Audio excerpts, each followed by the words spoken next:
Bonjour tout le monde, j'espère que vous allez bien et bienvenue dans cette dernière vidéo de ce mois de Vidéo Facts. Ça y est, on est arrivé à la fin, genre franchement quelle aventure. J'espère que ce mois de Vidéo Facts vous a plu, même si c'était pas tout le temps des vidéos qui vous ont intéressé, j'espère que quand même l'idée vous a plu, que peut-être ça vous a donné envie de découvrir de nouvelles séries. Mais franchement moi je l'aimais trop quand j'étais plus jeune et donc je m'étais dit Alexia faut que tu fasses une Vidéo Facts là-dessus, déjà parce que moi j'avais envie d'apprendre des choses dessus. Bref, comme j'ai dit il y a des trucs à dire donc let's go. La série est tout simplement inspirée par le créateur qui, quand il était plus jeune, il allait faire du karaté dans un dojo, mais il a fini par fermer ce dojo pour être remplacé par un hôpital pour chats. Strange. Leo Howard, qui jouait du coup le rôle de Jack, il faisait ses propres scènes d'action parce qu'en fait, il était ceinture noire dans la vraie vie. Donc en fait, il savait faire les mouvements. Je place ça là, mais moi personnellement, je suis une ceinture bleue de karaté. Donc pas noire, mais on est pas mal quand même. Après, moi, j'étais pas spécialisée dans les combats. Moi, j'étais vraiment spécialisée dans les katas. Olivia Holt, quant à elle, son personnage est une ceinture noire, mais elle dans la vraie vie c'était pas le cas. Par contre, le fait d'avoir travaillé sur cette série, ça l'a grave motivée et du coup, elle s'est inscrite, elle a fait du karaté et elle a fini par obtenir sa ceinture noire. Milton, qui est du coup interprété par Dylan Riley Snyder, c'est un très mauvais danseur. Par contre, l'acteur Dylan, lui, il est un super bon danseur. Un peu comme Mateo Arias, qui du coup jouait le rôle de Jerry. Mais pour le coup, Jerry, je crois qu'on le dit dans la série qu'il danse bien. Oui, parce qu'à un moment, il participe à un battle.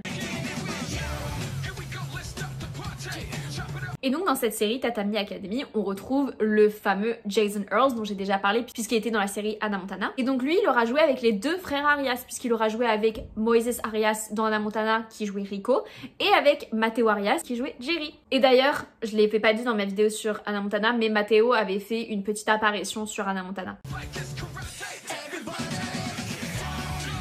Cette fois-ci, Jason, il joue le rôle d'un personnage dont l'âge est un peu plus proche du sien pour une fois. Jason, il n'était pas que acteur dans cette série, il était aussi producteur et il a même dirigé 5 épisodes. Et les épisodes, ils étaient écrits par Joel McCrary qui du coup jouait aussi le rôle de Bobby Wasabi dans la série. Donc en fait, on est sur des acteurs qui avaient multiples casquettes finalement. Leo, il a aussi dirigé lui-même un épisode puisqu'il a dirigé l'épisode Fight at the Museum, ce qui faisait de lui à l'époque l'un des directeurs les plus jeunes d'après le livre de record Guinness.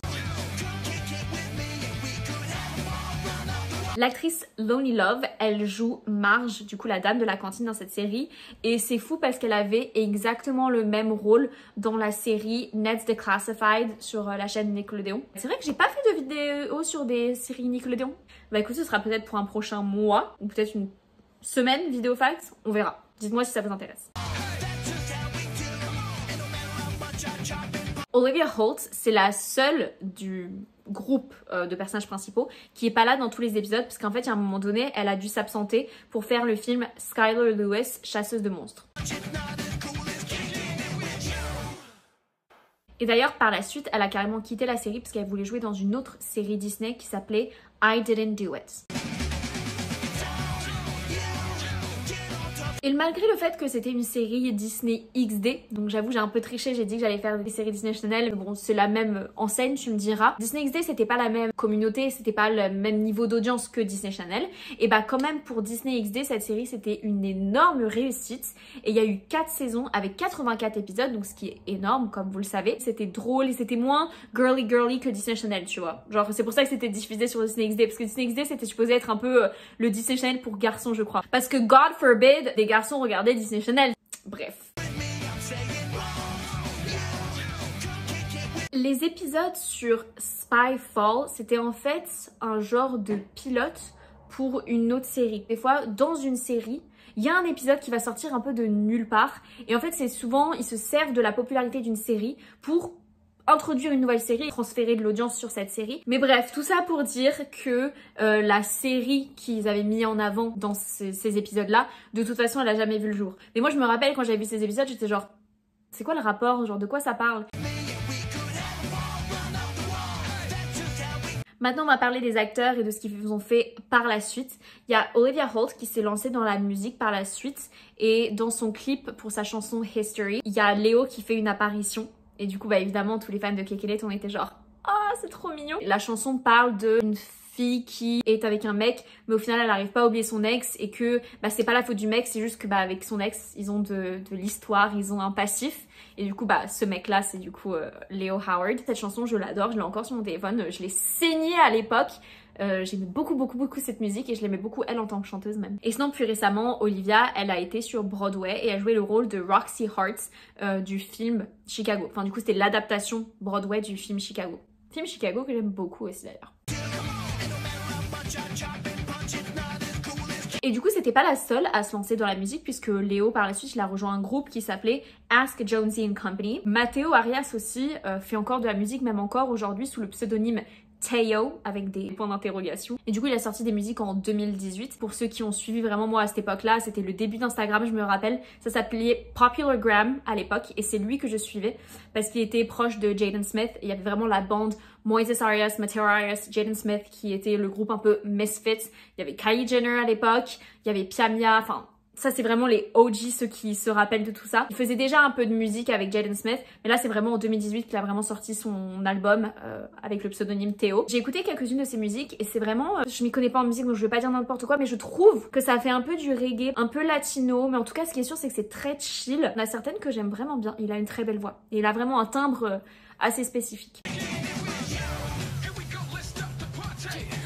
Et dernier fact, et ça je trouve ça trop mignon, Dylan du coup lui il s'est marié avec Alison Ashley Arm en 2019. Cette femme c'est une actrice Disney Channel aussi puisqu'elle a joué dans la série Sonny with a Chance donc sur Disney Channel. Et sachant que les deux ils sortaient ensemble depuis très longtemps, genre c'était vraiment des amours de jeunesse et ils sont encore ensemble aujourd'hui. Genre là je suis allée regarder sur leur Instagram et ils sont trop mignons et ça c'est vraiment le type d'acteurs qui ont l'air jeunes à jamais, genre vraiment pour moi on dirait encore des enfants mais trop mignons. Ça veut dire qu'en fait c'était les premiers amours et ils sont encore ensemble aujourd'hui, ils sont mariés, ils créent des choses ensemble, ça se voit qu'ils ont les mêmes idées créatives et tout. Enfin bref, couple goal, so cute.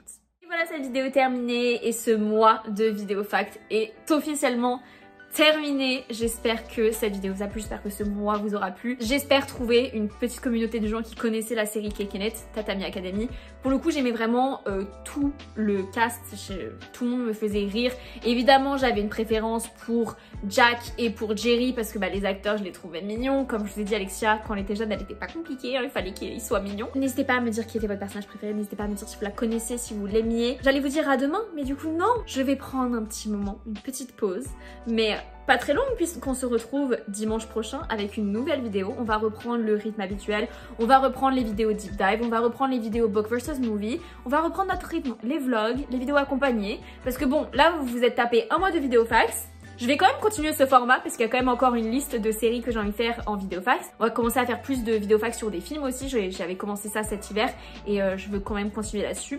Si vous avez des idées de séries, de films, d'acteurs que vous aimeriez que je fasse, mettez-la en barre de commentaires. Ce sera soit des vidéofax, soit des vidéos deep dive en fonction de ce qu'il y a à dire. Mais franchement, donnez-moi des idées parce que là, c'est vrai qu'après ce mois-là, ma tête est comme ça. J'ai l'impression que je vais plus avoir grand-chose à dire alors qu'en fait, il y a toujours plein de sujets. Donc voilà, donnez-moi des idées. Donnez-moi de la force aussi en aimant cette vidéo, en me suivant et en activant la petite cloche. Et vraiment, merci pour tous ceux qui auront suivi toutes les vidéos. Et du coup, moi, je vous dis à dimanche prochain pour une nouvelle vidéo.